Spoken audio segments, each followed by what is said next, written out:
Hi, so I'm in my car this today, and it's on my birthday, and I did promise that I was going to jump online with you, but I didn't see anybody getting active in the chat, and I was hungry, and I really, really wanted to leave and treat myself to something. So I have to apologize to you, but it was clear that nobody was really active yet, sufficient to have questions anyway. So forgive me.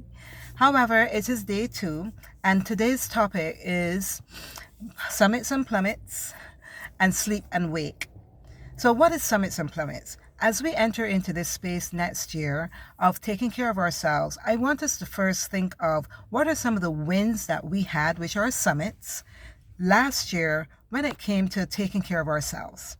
Because I know you didn't go through the entire of 2024 without any wins concerning your health, and that maybe you ate some salads. That's awesome.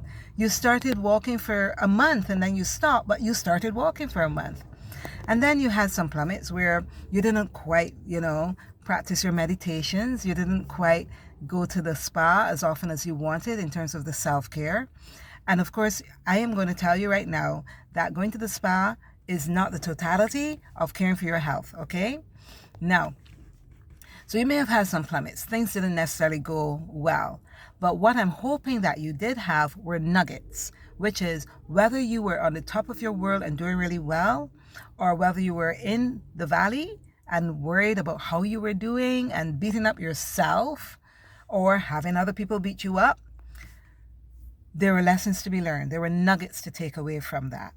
So I want you to go through your phone and look at all the photographs that you've taken. And as you go through your phone and look at those photographs, you're going to find that there were some amazing times in your life. Some of them would have been related to health and not, but I still want you to go and look through your phone and see the highlights. And then I want you to see the lowlights. And then I want you to think about, what did I learn from the time that I was on Summit? What did I learn from the time that I was in Plummet? And you write those nuggets down. Now, how does that relate to sleep and wake? Well, when we're awake, we are supposed to be on top of our game if we are truly the types of individuals who want to make the most out of this valuable life that we've been given. Of course, not knowing how long we'll be here.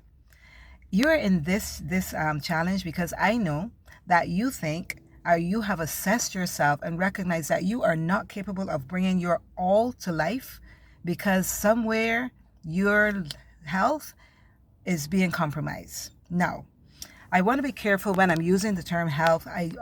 Not everybody in here is sick, okay? But everybody in here is mindful of the importance that their health is in their lives and in terms of allowing them the vitality and the energy for them to get the most out of it. So yours might be a situation where you're just stressed out. Yours might be a situation where you just don't have time for yourself. Yours might be a situation where you're really worried that you can't keep up at this rate. That's mental. And part of it is physical, right? So let's get into this sleep wake aspect of our course today. Now, when you're sleeping, you're at rest. When you're sleeping, you are giving your body, you're giving your nervous system a break to enter into its parasympathetic state. By parasympathetic state, that means that you are allowing your body to heal itself. Your central nervous system, which is the brain and the spine, is the place where everything operates, is your operating system.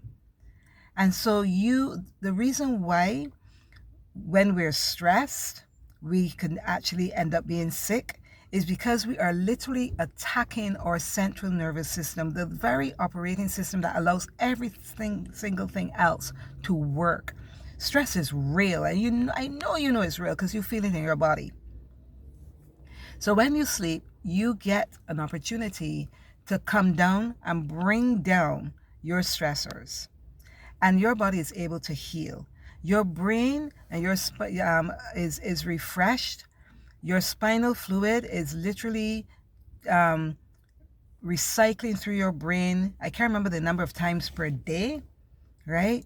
And it is being cleaned. When you sleep, that function becomes even more effective because now your body doesn't have to attend to all these different things. This is one of the reasons why you should stop eating 2 to 3 hours before you sleep. So let's jump right in there in terms of sleep hygiene, right? Stop eating 2 to 3 hours before you sleep. Stop being on the screens an hour at least, best 2, before you go to bed. The reason for that, have you heard of serotonin and melatonin? These are two chemical hormones in your body that allow you to rise in the morning and allow you to sleep at night. The pineal gland secretes serotonin and allows you to wake up. One of the first things I want you to start doing in the morning is looking into the gaze of the first light. That means as soon as the sun rises. That conditions your body to say, okay, fine, it's ready to be on the go, let's go. The earlier you do it, the better it is for you, because you want to get up early, not because you want to be a morning person or to show off that, oh, I get up before 6 or I get up before 5. No, it's not about that. You want to get up early because you want to have a long enough day for you to be filled with enough activity, for you to be tired enough that your body says, okay, we really need to get sleep. So getting up early is actually one of the first things that you do in order for you to prepare for your sleep. So your sleep time starts the day before or in the morning. Did I mention that I want you to gaze in the evening sun, the sunset, so that your brain now starts to take in the lower tones of reds and crimsons and oranges and amber yellows. That signals to the brain that, hey, we need to get our melatonin secreted because it is going to be soon time for us to sleep. The same way that I ask you to do that, I'm asking you, the same way that I ask you to do that, I want you to start turning down your lights. Now, a lot of us study at night, so you're like, how am I going to turn down my lights? This is really hard. If you want to care for your life and care for your health, it's going to be hard. It may require you to change around the way you do certain things. But if you're going to be studying at night, an hour before it's time for you to go to bed, take off all the screens, take down all the lights, and allow yourself to stay in a space where the light is lower, like the incandescent type colored lights. I'm not telling you to use incandescent lights, but those colored lights, the yellow lights, use those lights. Do not use your screen at all, because the white light wakes up the brain and excites the pineal gland to reduce serotonin. So now you're giving the brain confusing signals. So dim the light as much as possible and spend an hour in that type of light or darkness before you even go to bed. Also drink something warm.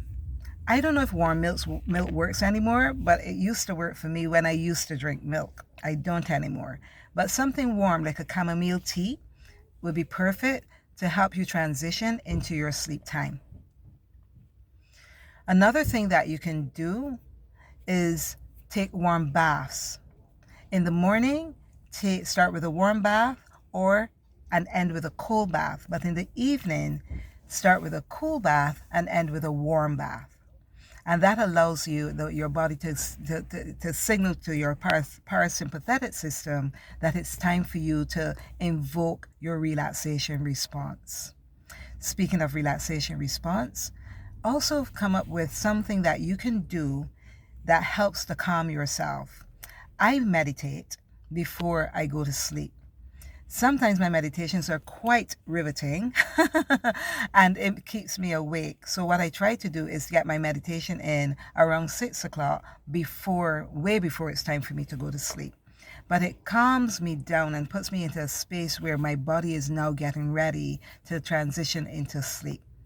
So it's coming up on my 10-minute mark, and I'm hoping that these notes help you to learn a little bit more about your body and the importance of sleep. Again, to go over the top, we talked about summits and plummets, and I asked you to celebrate your wins, celebrate your And even celebrate your plummets because they help to teach you things. But I want you to learn from both your nuggets and your plummets. Why did I ask you to go back to that? It's especially so that you know when you are, that you have things that you can celebrate about in your past that you can bring into your future, and you have things that you're still yet to learn from your plummets and bring that into the future. And you're going to use that summit plummet analogy to help you to notice the things that you no longer want in your health, and to also to help you to notice the things that you do want in your health, and you bring those forward. So just to be clear about that summit plummet thing.